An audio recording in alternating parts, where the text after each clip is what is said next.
할렐루야. 에스라와 함께하는 회복의 시간 9번째입니다. 하나님 말씀 같이 보도록 하겠습니다. 에스라 8장 21절. 그때 내가 아하와 강가에서 금식을 선포하고 우리 하나님 앞에서 스스로 겸비하여 우리와 우리 어린아이와 모든 소유를 위하여 평탄한 길을 그에게 간구하였으니. 23절. 그러므로 우리가 이를 위하여 금식하며 우리 하나님께 간구하였더니 그의 응낙하심을 입었느니라. 아멘. 오늘은 주의 도우심이라는 주제로 말씀을 같이 나누도록 하겠습니다. 에스라, 그의 뜻은 여호와가 도우신다라는 뜻입니다.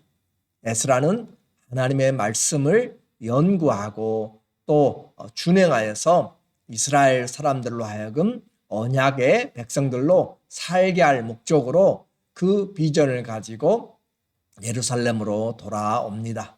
이미 130년 전에 멸망해버린 그 땅에 예루살렘으로 유민들을 데리고 오는데, 첫 번째 귀환은 바로 이 에스라보다 80년 전에 일어났어요. 스룹바벨이 약 5만 명의 사람들을 데리고 와서 성전에 기초를 놓았고, 그리고 이제 두 번째로 에스라가 약 1775명의 사람들을 이끌고 옵니다.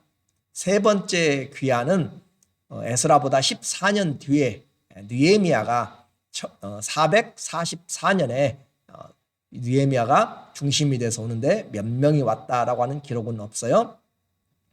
이제 8장 1절부터 시작하여서 14절까지 명단들이 있습니다. 돌아온 사람들의 명단들이에요. 그리고 그곳에서 명단을 확인하면서 이제 각각 흩어져 있던 곳에서 바벨론의 아하와 강가에 함께 모였습니다. 왜냐하면 유대인 난민촌이 각각 흩어져 있는 곳이기 때문에 그래요. 함께 돌아갈 사람들은 몇 월 몇 시에 아하와 강가에 모이라 라고 그렇게 공문이 내렸던 것 같습니다. 그곳에서 모여서 3일 동안 인원들을 점검합니다. 그랬더니 그곳에 제사장들이 있고 사람들도 있고, 그런데 성전에서 섬기는 레위인들이 없습니다. 15절. 내가 무리를 아하와로 흐르는 강가에 모으고 거기서 3일 동안 장막에 머물며 백성과 제사장들을 살핀즉 그 중에 레위 자손이 한 사람도 없는지라. 요즘으로 말하면 목회자들도 있는데 성도들도 있는데 직분자가 없다라고 그렇게 표현하면 맞을지 모르겠어요. 아무튼 성전에서 수종드는 그 함께 섬기는 레위인들이 없다라고 그렇게 표현합니다. 교회의 일은 혼자 하는 것이 아니에요. 함께 합니다. 직분을 주신 것은 하나님의 몸된 교회를 세우도록, 그리고 봉사의 일을 하도록 하게 하는 것이고, 서로 돌아보도록 직분을 주신 것이고, 직분은 은혜로 받는 것이고, 직분은 예수 그리스도에게 종으로 섬기라고 묶어준 것이라고 했어요. 이런 직분자들이 없다. 교회가 어떤 교회가 건강한가, 어떤 교회가 하나님의 뜻을 잘 행하는가, 하나님의 제자들이 많은, 예수님의 제자들이 많은, 직분자들이 준비된 자들이 많은 것이죠. 항상 배워야만 되는 그런 초등학문을 다시 배워야만 되는 그런 사람들만 있다면 그들은 단단한 것을 먹지 못하고 항상 베이비시팅을 해야만 되는 것이죠. 하나님의 섬기는 이런 레위인들이 없어서 에스라는 족장들과 그리고 지혜롭고 충성된 사람들을 레위인들이 모여 사는 그 촌으로 보내기 시작합니다. 16절. 이에 모든 족장 곧 엘리에셀과 아리엘과 스마야와 엘라단과 야립과 엘라단과 나단과 스가랴와 무술람을 부르고 또 명철한 사람 요아립과 엘라단을 불러 가시바 지방, 이 가시바 지방이 아마 레위인들이 집단적으로 촌을 이루고 살았는 것 같아요. 보내어 그곳 족장 이또에게 나아가게 하고, 이또와 그의 형제 곧 가시바 지방에 사는 느디님 사람들에게 할 말을 일러주고 우리 하나님의 성전을 위하여 섬길 자를 데리고 오라 하였더니. 이미 믿음이 있어서 떠나갈 사람들은 이 에스라보다 80년 전에 첫 번째 수룹바벨 때 다 떠나갔습니다. 그때 약 5만 명이 왔다고 그랬죠. 이제 그곳에 정착한 지 벌써 150년 정도가 됐는데, 이 정도 같은 시간이 흘러가는데 130년 정도 되네요. 130년 정도 시간이 흘러가는데 누가 와서 다시 그 정착된 곳을 떠나서 그들이 하나님의 일을 하러 갈 것인가 싶지 않아요?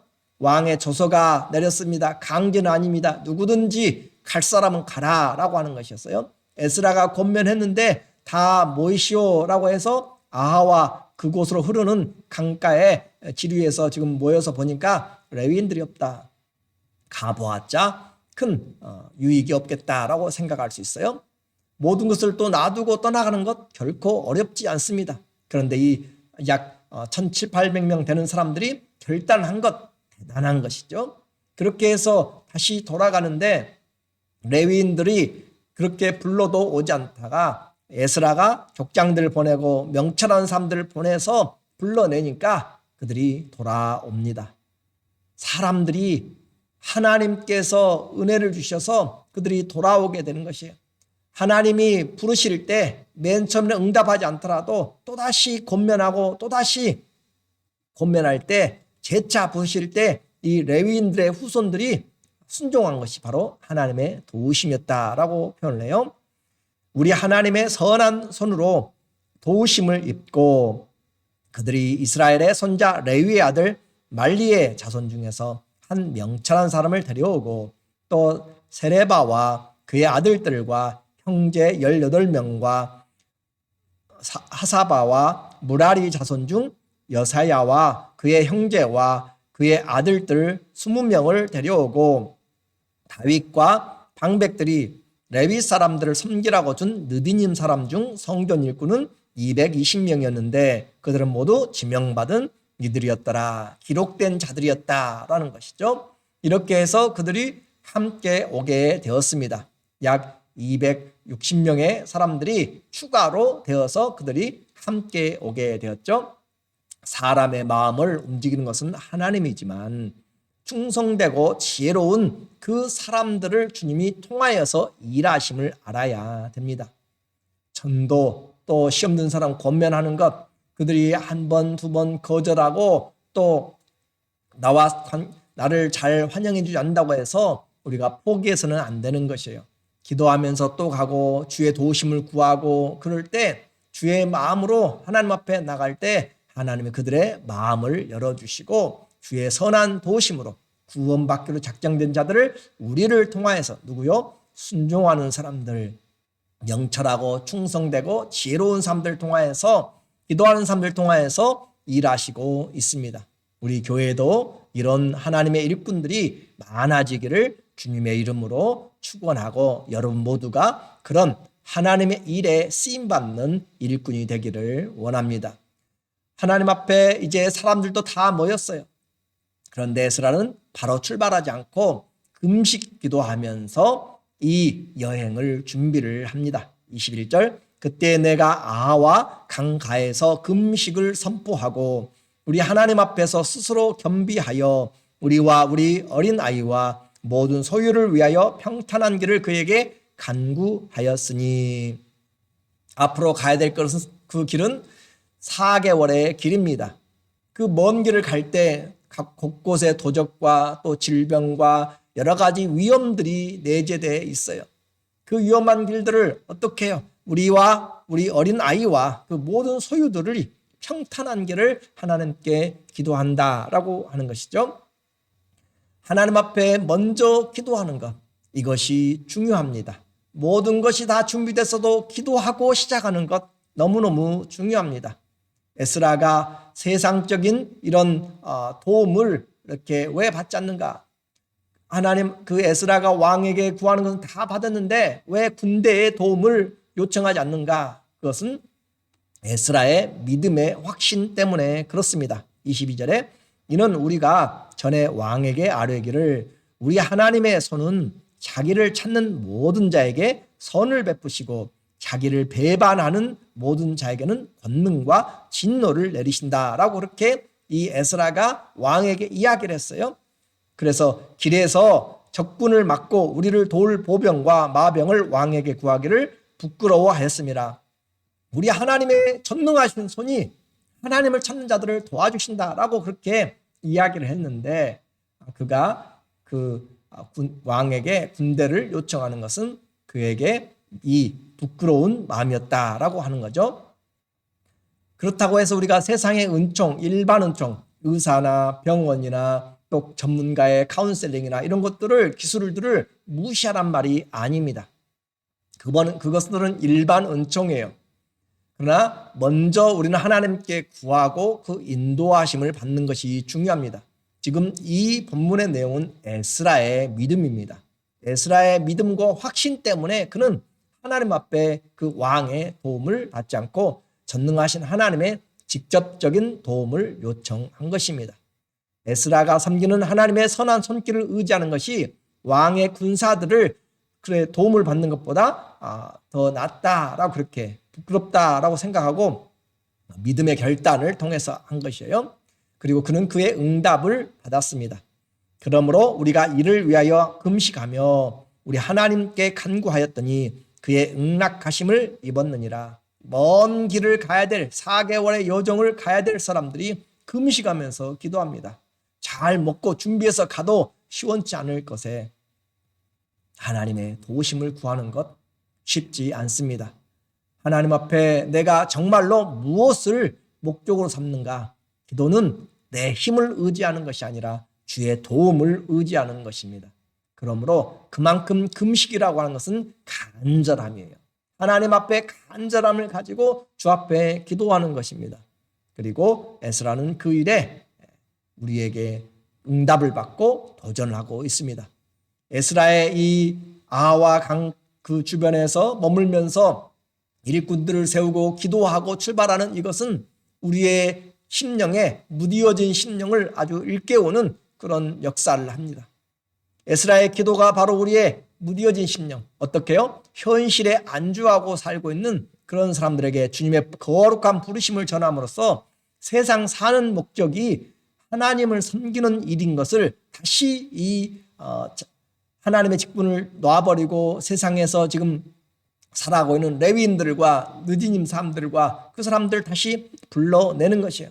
사명을 일깨우게 합니다. 하나님 앞에 우리는 사명을 일깨우는 자요.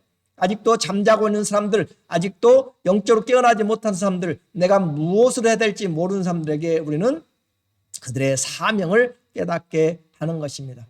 이렇게 주님 앞에 우리가 나와서 현실에 안주하는 자에게, 그리고 또한 하나님의 능력을 말로만 믿는 자들에게 선한 도우심, 곧 왕의 조서와 물질과 여러 배려들을 지금 다 얻어냈잖아요. 하나님 앞에 기도함으로, 그리고 또 충성된 지혜로운 사람들과 함께 동역하여서 구원자들을 얻고 세상적으로, 우리는 세상적으로 너무 발이 빨라요. 그렇게 세상으로 먼저 달려가요. 세상적인 머리가 먼저 굴려가요. 세상적인 사람들을 먼저 만나려고 해요. 전화기부터 먼저 찾아요. 그런데 그렇게 세상의 도움을 발빠른 우리에게 잠시 멈추고 전능하신 하나님 앞에 기도하는 그 시간으로 내려놓도록 만듭니다. 바쁠수록 기도하라고 이야기합니다. 짐을 진 것들이 많을수록 기도하라고 이야기합니다. 주의 도움은 그냥 오지 않습니다.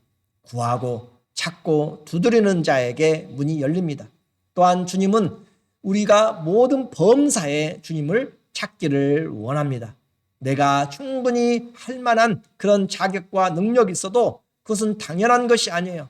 하나님의 도우심을 먼저 구하고, 아무것도 아닌 것 같아요. 그러나 하나님, 이 감기조차도 주님, 내가 주의 은혜로 몸을 잘 관리하고 약을 먹고 낫게든지, 하나님이 이 작은 한 사람 한 사람 만나는 것이라도 주의 도우심이 있도록 그렇게 범사에 주님을 인정하고 나가는 것이 우리로 하여금 하나님과 동행하는 것입니다.